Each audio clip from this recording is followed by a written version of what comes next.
എൻ്റെ ലൈഫിൽ ആദ്യമായിട്ടാണ് ഞാൻ ഇങ്ങനത്തെ ഒരു കറുത്ത ബൺ കാണുന്നത് ഗൈസ്. 5ാം ക്ലാസ് മുതലുള്ള 2 ഉറ്റ സുഹൃത്തുക്കളുടെ ഡ്രീം ആയിരുന്നു ഒരു കഫേ സ്റ്റാർട്ട് ചെയ്യണമെന്നുള്ളത്. അങ്ങനെ അവർ ഫൈനലി അവരുടെ ഒരു പുതിയ കഫേ നമ്മുടെ കൊച്ചി കല്ലൂരിനടുത്തായിട്ട് ഓപ്പൺ ചെയ്തിട്ടുണ്ട്. ഓഡ് ബീൻസ് എന്നാണ് നമ്മുടെ കഫേയുടെ പേര് വരുന്നത്. ഞാൻ ഇവിടെ വന്നിട്ട് ആദ്യം ട്രൈ ചെയ്തത് ഒരു അവക്കാഡോ ഷേക്ക് ആണ്. അത് കൂടാണ്ട് അവരുടെ ഇന്നത്തെ സ്പെഷ്യൽ ലോഞ്ചായ ബ്ലാക്ക് ബർഗർ ആണ് ഓർഡർ ചെയ്തത്.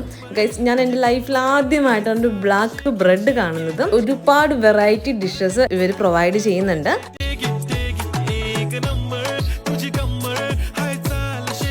ഇതിന്റെ ഏറ്റവും വലിയ സ്പെഷ്യാലിറ്റി എന്തെന്ന് വെച്ചാൽ ഇവര് ബർഗറിനൊക്കെ യൂസ് ചെയ്യുന്ന ബണ്ണ് ഇവർ തന്നെയാണ് ബേക്ക് ചെയ്തെടുക്കുന്നത്. എന്നെ പോലെ കറുത്ത ബണ്ണ് കഴിക്കാത്ത ആൾക്കാർ ഇപ്പൊ തന്നെ ഓഡ് ബീൻസിലേക്ക് വിട്ടോളൂ. സോ നമ്മുടെ ലൊക്കേഷൻ വരുന്നത് നമ്മുടെ കലൂർ പള്ളിയുടെ, അതായത് ചൊവ്വാഴ്ച പള്ളിയുടെ തൊട്ട് റൈറ്റ് സൈഡിലാണ് ഇവരുടെ ലൊക്കേഷൻ വരുന്നത്. സോ ഗൈസ്, വീഡിയോ ഇപ്പൊ തന്നെ സേവ് ചെയ്ത് വെച്ചോളൂ. വെറൈറ്റി ഫുഡ് കഴിക്കാൻ ആഗ്രഹിക്കുന്ന നിങ്ങളുടെ ഫ്രണ്ട്സിനും ഇത് അയച്ചു കൊടുക്കാൻ മറക്കണ്ട. അപ്പൊ ഓക്കെ, ബൈ.